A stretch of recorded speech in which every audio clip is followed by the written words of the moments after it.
Yo, what is up, everyone? How are you doing today on this lovely Saturday afternoon? For me, Saturday morning. I just woke up because this one had me up late last night. And right now she is sleeping. So, hold on, I just have to fix one thing.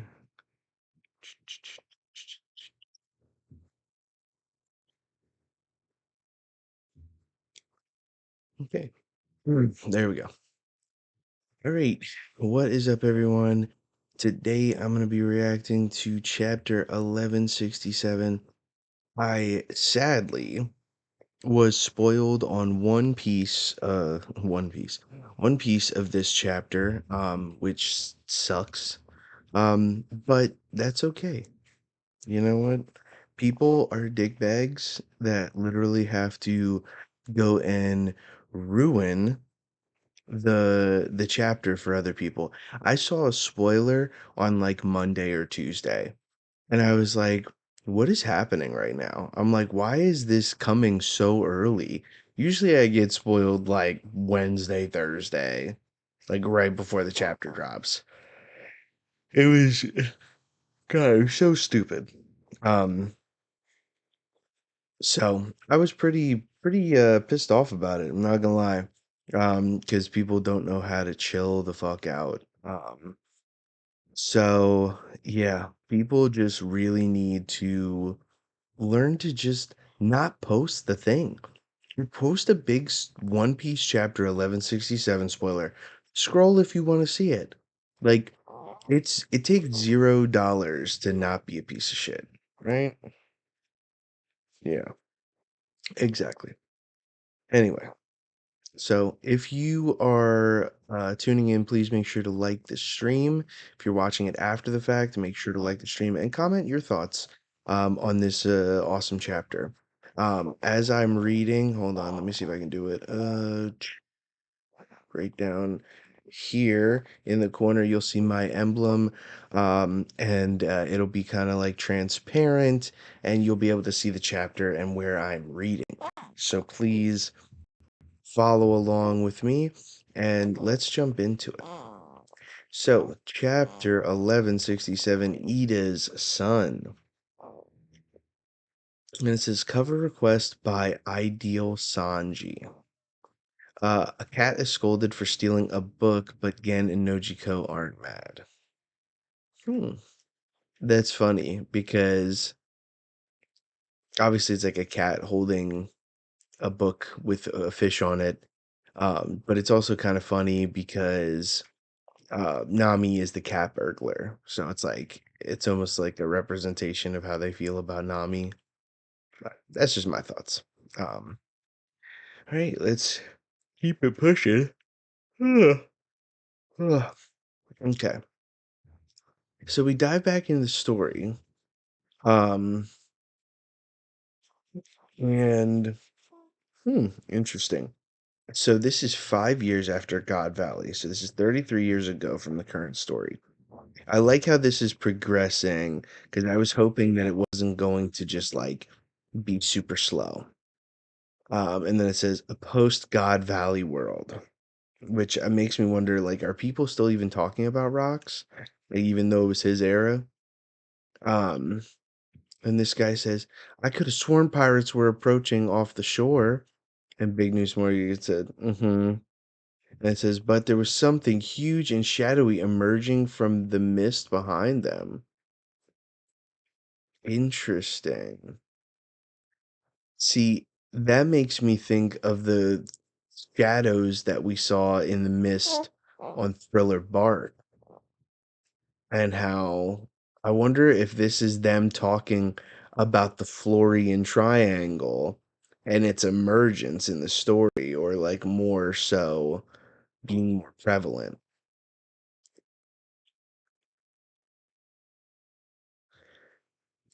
Or maybe this is, I wonder how. Let me look it up. Hold on.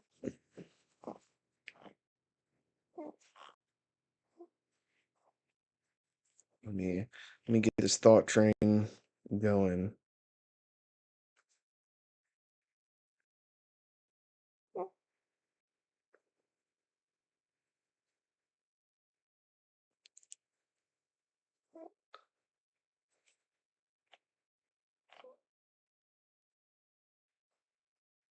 Okay, from the current story, so Gecko Mori is 50.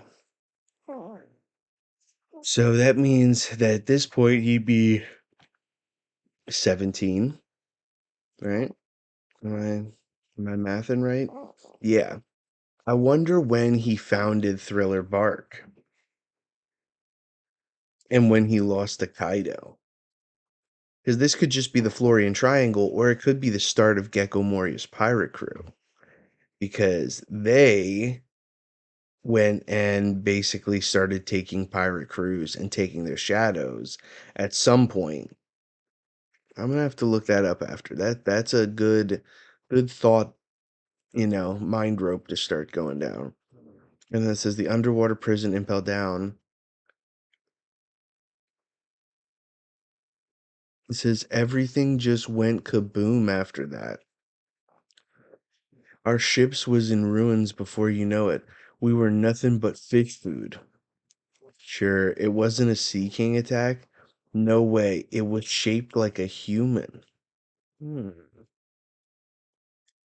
It says, don't tell me you were in the infamous waters. Oh, here we go.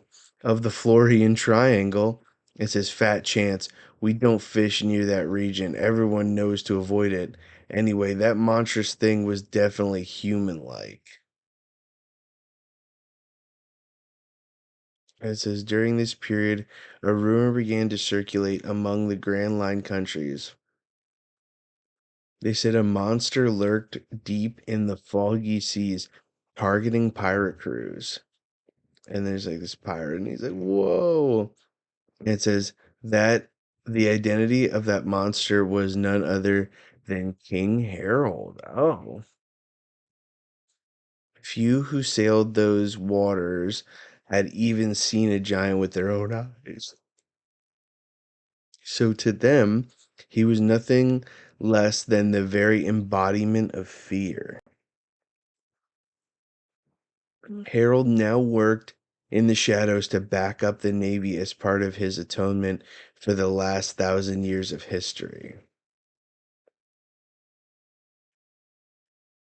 Okay, so never mind.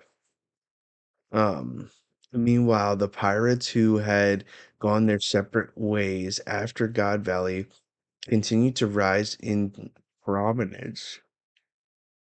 And over the next decade or so, each of them would peak to become a defining face of their generation.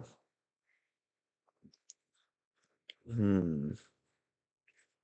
And says most of these pirates simply clashed over territory. However, one crew broke through all the others and achieved a feat long believed impossible. They circumnavigated the entire world. They were hailed as the crew of the King of the Pirates, Gold Roger. And it says the public execution of the captured Pirate King was meant to serve as a spectacle, a display of the world government's power. However, the world was plunged into even greater turmoil.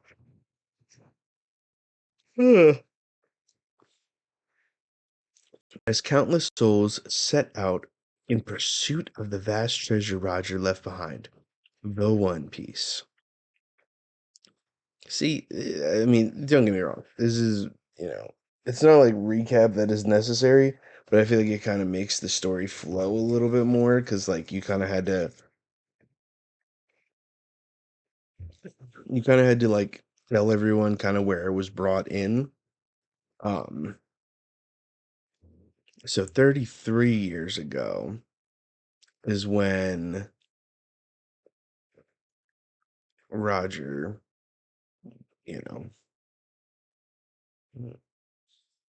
it says no one had anticipated the advent of the Great Pirate Era. Navy headquarters found itself caught off guard. As a result, more than 10 giants were drafted into the Marines from all over the world. in an effort to consolidate strength. And it says, during this stretch of time, Harold waited on the Navy hand and foot. It says, did you see how huge he was? And someone said, he's an ancient giant. And it says, I want to make him my slave. God, fucking bourgeois, dude. And it says, and that very year, he was finally granted formal permission to visit the Holy Land. And then it says, a shallow sea contract? Question. And looks like Warkery says, that is correct. Consider yourself the right hand of the gods' knights. The right hand of the gods' knights. God's steel. And it says, it is a great honor.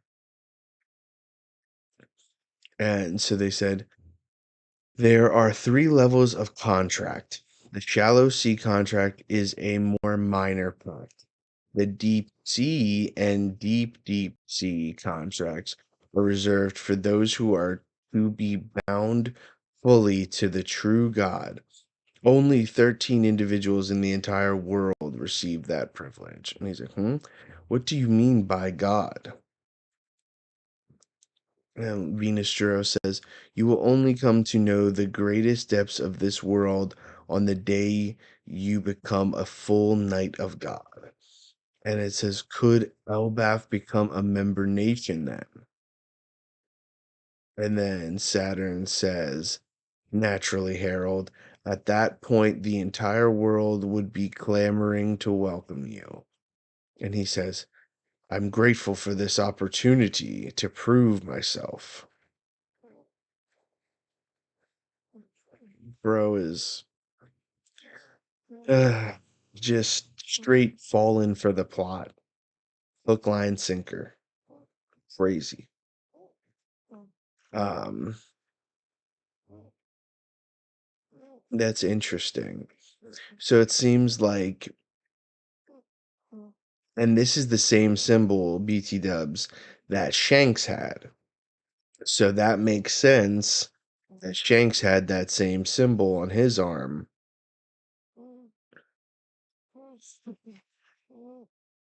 So it is like a contract. I feel like there should be, it shouldn't be shallow sea. It should just be shallow contract, and then it should be sea contract, and then deep sea contract. That would be, but that's just me. Then we see the Knights Temple Shangara, domain of the gods. Interesting.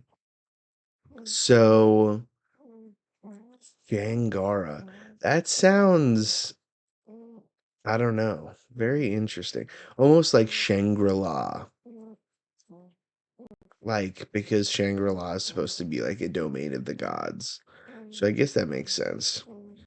And then it says Captain of the Gods Knights for Garland family, Saint Garling. So now he has his mustache and he's got more facial hair. And then Somers is here. And it says, what is the Great One planning? And Somers says, you're going to obey us even though you're King of Elbaf? And Harold said, of course, just say the word. We see what seems to either be a young Shanks or a young Shamrock. And Garling says, we'll keep a long distance transponder snail on hand and call you if we have need of you. You'll be free to travel the surface world, but you are forbidden to speak of our dealings. And Harold says, understood. That's fucking nuts. That's really fucking nuts. And Harold is just falling for this. Just hook, line, and sinker. Just straight up like, hey, yeah, like I will do whatever, big dog. You tell me what to do. So crazy. Says 20 years ago, Ryugu Kingdom, Fishman Island. And it says ho ho ho. And it says baharahaha. And then King Harold's there. He says, I haven't this laughed this hard in a long time, Neptune. And Neptune says, me too, pal. Jamon. It says, we both have our fair share of headaches, don't we? And he says, to be honest, I don't think your son is that bad deep down. Let's not forget what your youth was like. And Harold says, well, when you put it like that. And he says, I'm just being brutally honest. Anyway, did I tell you a fortune teller predicted I'd have a daughter in 4 years, Jama? And he says, when the time is right, why don't we betroth Loki to my future daughter? And he says, Brahaha, now you're going too far. Cut it out. And he says, hey, So don't write her off so fast. She's not gonna be just any old mermaid. My daughter might well be born with the power no one else could ever hope to handle, Jamon. And then it says, well, now that does sound like a perfect match. Let's have a toast. Here's to the futures of my mischievous troublemaker and your little Mosa Mosa. Don't call her that. She won't be Shaggy. No fucking shot. No shot. That's crazy. That would be so good. Oh my god. Let me think about this a second.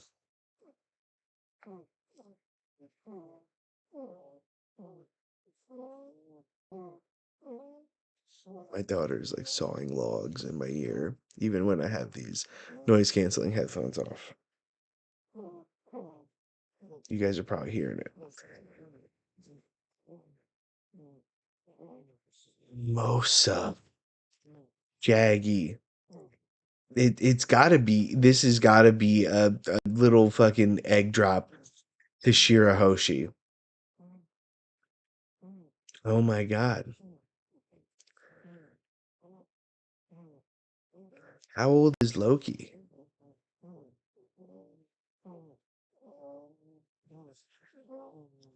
Because, like, in human years, I want to say he's like 60, right? So that would mean that he's.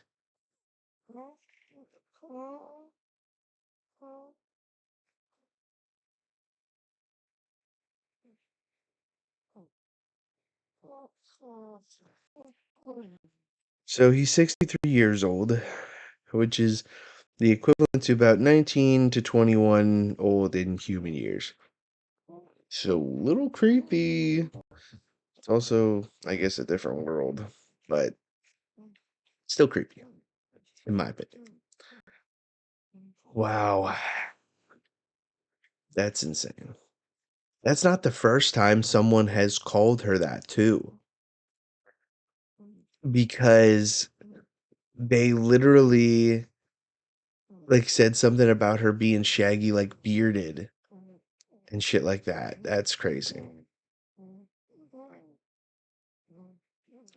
It says that same year, Owl Library, Elbaf. It says, don't mention it. You're welcome to live freely here, Saul. And they're like, thanks a bunch. It's like, actually, there's one thing I'd like to ask. And he says, what is it? If we get other learned folks on Elbaf to help, would you be willing to open a school here? And he says, a school, huh? That's a nice idea. Interesting. Interesting. 15. Wait, hold on. When is this? That same year. This is 20 years ago now. And then, so that same year, that tracks with Robin's age. 15 years ago, a major incident occurred at the Holy Land of Marijua. It says, my slaves are running away. And it says, the cells are broken. It says, hurry, or do you want to be their pet forever? And we see Fisher Tiger. Ugh. and he's running, and there's someone there. And it says, "Damn it, is that a God's night?"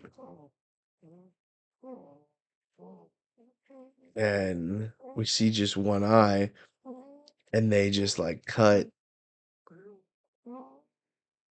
and it cut their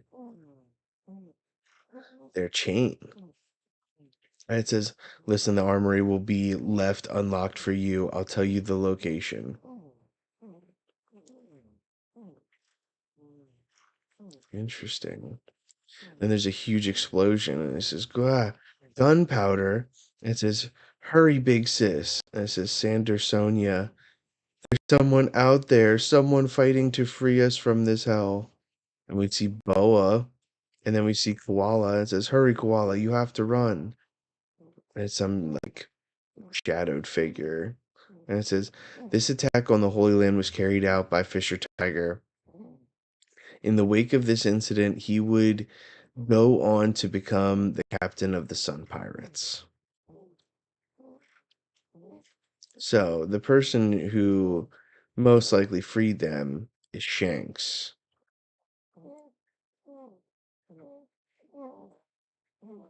And it's Harold, and he says, "Sounds like it was pretty rough." And Sommer says, "They say someone with the government must have left the armory open for them. Now it's up to us to find the culprit." And someone says, "I can't wait to execute them." And then Garland said, "There's someone I want to introduce you to, Harold. His name is Shanks." And he's like, "Huh?" And it says, "He's Shamrock's younger brother. They were separated a long time ago due to circumstances. He's suffered many hardships in the surface world.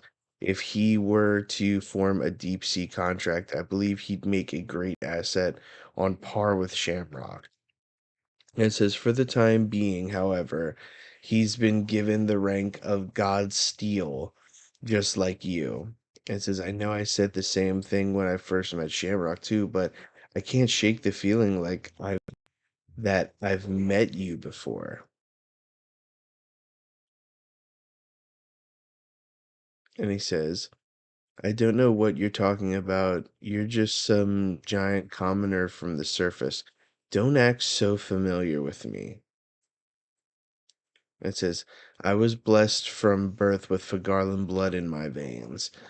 Have no doubt I'm going to become a knight of God before you."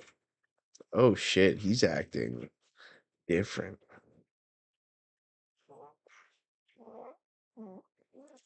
And Harold says, "Guess I mistook you for someone else."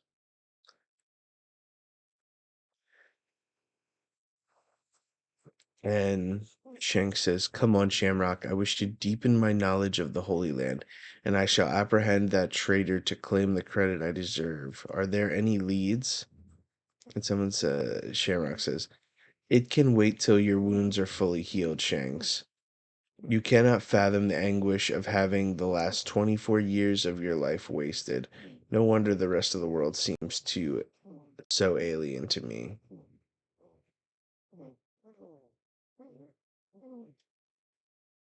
Uh,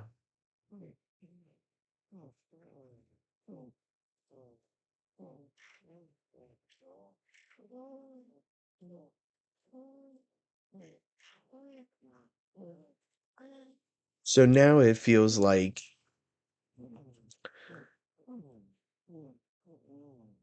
for Garland and Shamrock and Shanks all probably squared up with Whitebeard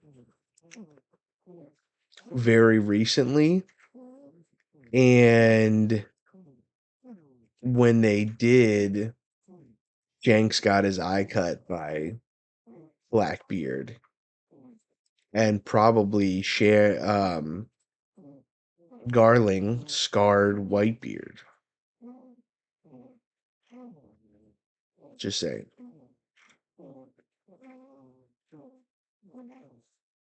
And Shanks says, "I hated everything down there."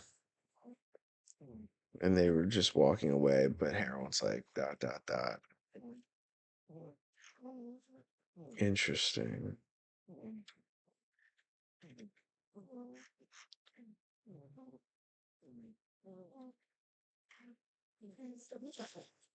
It says that same year, the fishing village on Elbaf. It's no good. My medical knowledge is too limited. Let's call Harold and see if he can get us in touch with more skilled doctor. And someone says, "Don't. He's got a lot on his plate right now." It says, "What's the point of fostering a network with the world government if we don't use it?" And it's Ida, and it says, "I can recover on my own." And the doctor says, "You keep saying that, but you're getting weaker by the day. You have to get you have to get better. Harold will be heartbroken if you don't, you know?" And then he says, "Mato, keep the tavern open." "No way. How can I when you're this sick?" And the doctor says, "Whenever Harold's home, he always goes straight to the elders and begs them to allow you to legally marry." And he says, "That fool, he knows I'm happy with my tavern. I enjoy befriending sailors from all over the world." And he says, "It may not be much, but I feel like I'm helping Harold by doing that."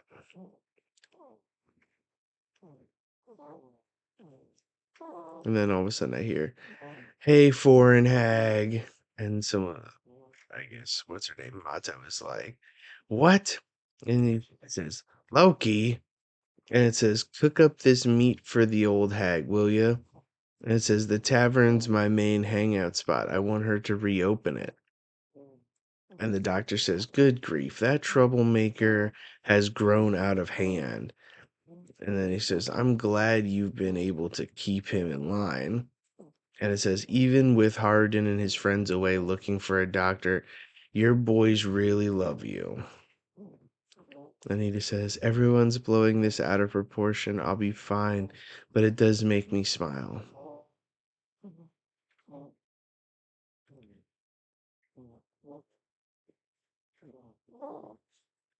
And then it says, "Elbaf, alcohol village, hometown of Loki's birth mother." And it says, "Huh? What'd you say?"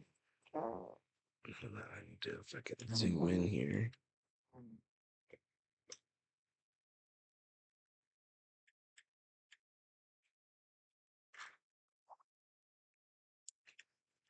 And it says, "We were talking about how utterly unbearable it'd be to let that foreign bitch worm her way into the royal family. You're with us, right, Loki?" And it says, "We're Estrid's relatives. She was Harold's true wife. We can't let anyone have a claim on our inheritance." And then he says, "That's why I slipped her a dose of poison. This stuff is fatal. Her days are numbered." And then it says, "Mato, we can't hold off on ringing Harold anymore." And Mato says, "On it." And Ida says, "We may not be related by blood, but I see him the same way I do Haradin. Loki is still my cute little son." And then Loki is just beating the living shit out of this dude. And he says, "Ida isn't really gonna die, right?" And then he's burned the whole village to the ground and said, "I still remember my birth mother. She hated me. She had thrown me into the realm of the dead. Who gives a shit about inheritance? Your whole family is nothing but trash. Now answer. Ida won't actually die, right? She's..." And then you see like a flashback of Ida saying, "I bet you must get pretty lonely, right, Loki? Wouldn't it be better to stay with us?" And he's pissed and he says, "The only mother I've ever known." Damn. And it says his true feelings pour out. Holy fuck, dude.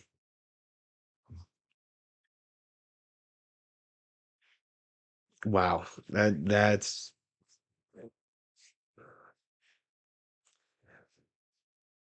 oh my god, that's so tragic.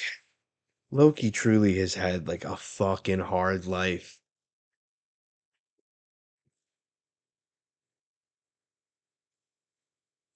My God.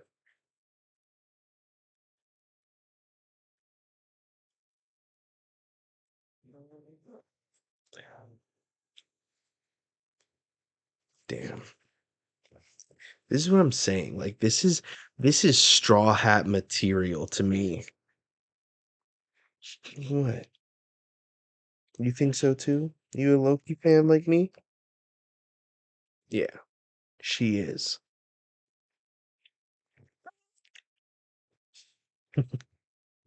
Um, let's go. Okay, get comfy.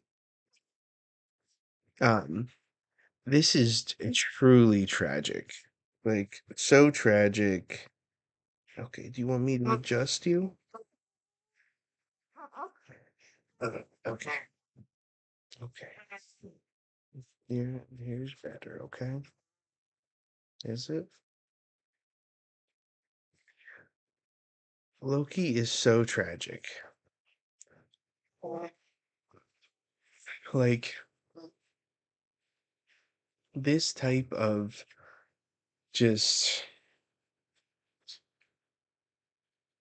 like you can tell that he truly does care about Eva. Like he brought her a board to eat, saying like, "Oh, this is my favorite hangout." Blah blah blah. Like he truly is so upset that someone poisoned her, and we don't know if she even survives this because we haven't seen her in the current story. It definitely looks like Loki killed this person though, because he definitely has them what looks to be by the face and like looks like he's crushing it. So good on him. Good on him. And it also does not look like he has Ragnir yet because he's only got like a circular hammer and Ragnir's like a square hammer. So very interesting there as well. All right, let's go over from the top. So this whole thing of being because like I originally thought that this was going to be like a nod to Thriller Bark Florian Triangle thing, and even someone mentions it about it being the Florian Triangle. But no, it's actually just Harold doing the bidding of the world government and just destroying pirates. um I like how we get the fact that I would have liked oh, maybe the official um it'll change a little bit, but I would like to come to think that Big Mom, Whitebeard, and Kaido become the four emperors at this point, and Roger is technically one until he breaks through and becomes the Pirate King. Um, it was a lot of rehash, but also very, I feel like pertinent information to keep the timeline intact for people who like don't delve super deep. So I get it. The fact that they're going through like the shallow sea contract, the r- deep sea contract, and the deep sea contract is very interesting. Um, and I just want to know what that means. And it looks like so when he um first comes to Marijois here, it looks like he meets with Fergarling or with Garling, Jamrock, and Somers. Yes, tell me your thoughts. Um, and then I love this like moment here with Neptune because we've always like thought about how like oh man it would be so great to see them because like they seem like they would be like two peas in a pod type thing, and lo and behold we get uh Neptune and Harold kind of hitting it off. And apparently they've been long friends, so very interesting. Um, and then this little bit about Mosa is fucking crazy. What, baby girl? And like talk about a crazy like thing because Shirahoshi is fucking gigantic and so's Loki. They both are huge people.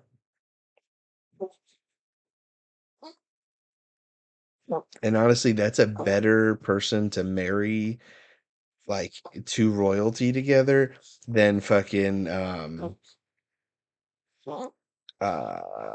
what is her? Oh, Chiffon. Or no, wasn't it? It wasn't Chiffon. It was Lola. Um this whole thing of Fisher Tiger escaping and it looks like someone cut his chains, which we assume is Shanks, right? But like we aren't quite sure. We only see one eye, and then we see later his one eye's bandaged up. So I also love the part of Boa because like that just means that Boa um that Shanks made it possible for Boa and her sisters Sandersonia and Marigold to escape, and same with Koala. I want to know who this person who's silhouetted here says, "Hurry, Koala, you have to run." Um, so very interesting there, and then the introduction of Shanks as one of the Gods Knights, and him acting very Gods Knightish, but I feel like it's just a facade, or maybe he just like I don't know. Maybe this is very much a nature versus nurture type moment where you have like the nature of Shamrock, who's all like kind of, I don't know, for lack of a better word, kind of an ass because he was born this way, or, ugh, you know, Shanks, when he was told by Roger who he really was, he came here and was just like, I can't believe this, like, and very much rejected the values he was raised on to because he thought he was born Fagarlin. And so, like, this is him trying to accept how he was born into this family and realizing that it's not for him. Because, like, he rescued Fisher Tiger. He did all this stuff. Like, I don't know. It's very interesting. And I feel like he's trying to put on too much of a tough guy act. So, very interesting stuff. Um, and we know that it is kind of like a tough guy act, and he's trying to put on because Harold is looking back on him like dot dot dot, and then we know that he comes to Elbaf to talk to him and talks to Gabon and says like, "Oh yeah, we didn't get a chance to talk while we were in the Holy Land." Is someone getting hungry? Okay, we'll wrap this up for you. Um, And then Ida being sick, Loki taking care of her by bringing her food, Haruden being out searching for a doctor, and then this guy being like, I slipped poison.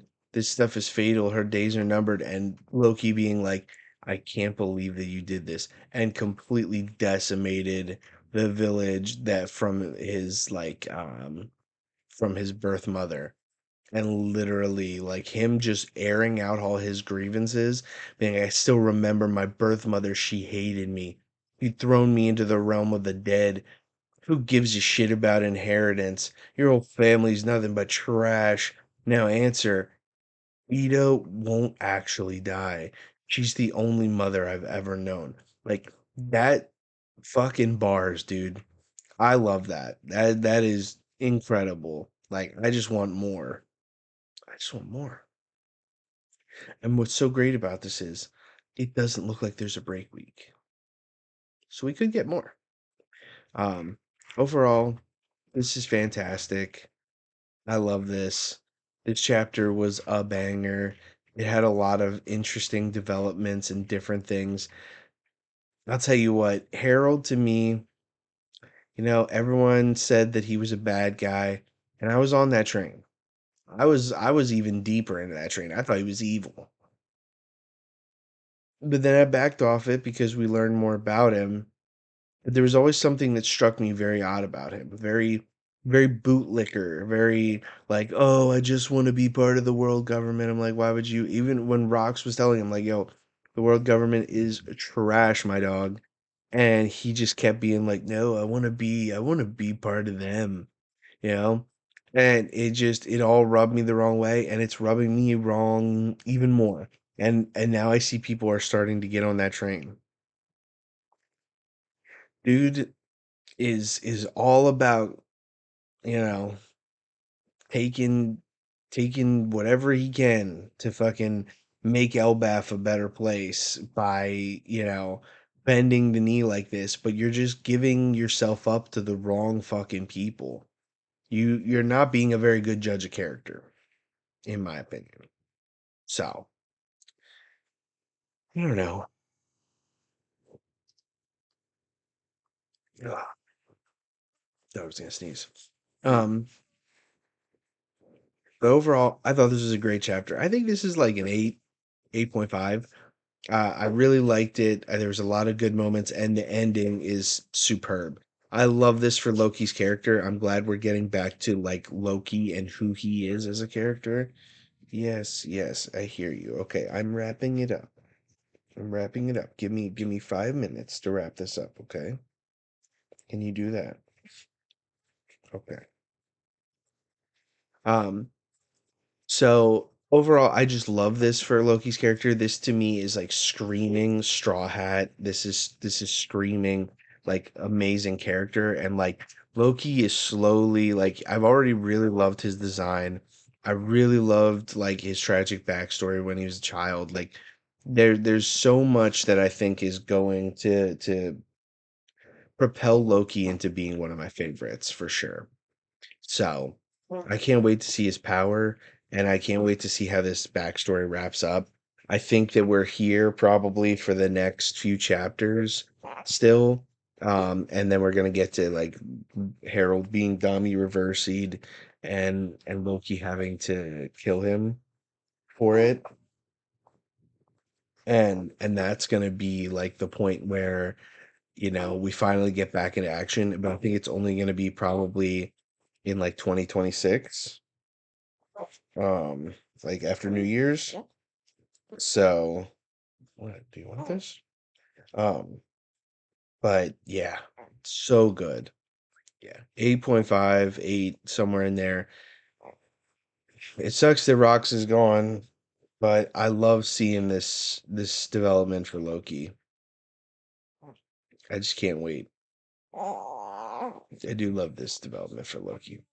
But yeah, so overall, good chapter. I don't think it was I think it was better than last chapter just because last chapter, I mean, we had to say goodbye to Rocks, and that was tough for me because I love Rocks. I think he's easily a top 5 character. He's easily top 10, but definitely creeping into that top 5, you know, outside of Strats. Um, so yeah, I definitely love where this is going. I love that Oda is just cooking. He's doing so good on this shit, and I'm so proud that he's just laying it on thick because, we relatively probably only have like one or two, maybe three if we're lucky, more chapters for this year. And he's been steadily cooking almost the whole year. So, this is great. That's my goat. Um But yeah, I'm sad that Ida might die because of what she means to Loki and how tragic that is for him. But I understand that it's part of the development. It's to develop who Loki is. And I'm excited to see it. So, anyway, I have to go feed this girl. She's starting to get fussy. She chilled out a little bit, but I'm not gonna mistake that for time to rant more about this. Um, But overall, great chapter. Loved it. Let me know your thoughts in the comments. I say this every time. One Piece is better as a conversation, and I love having that conversation with you guys. So tell me what you think. And I will see you next weekend for 1168 already. That's crazy. All right. See you later. You want to say goodbye? Nothing? Okay. Well, she says bye.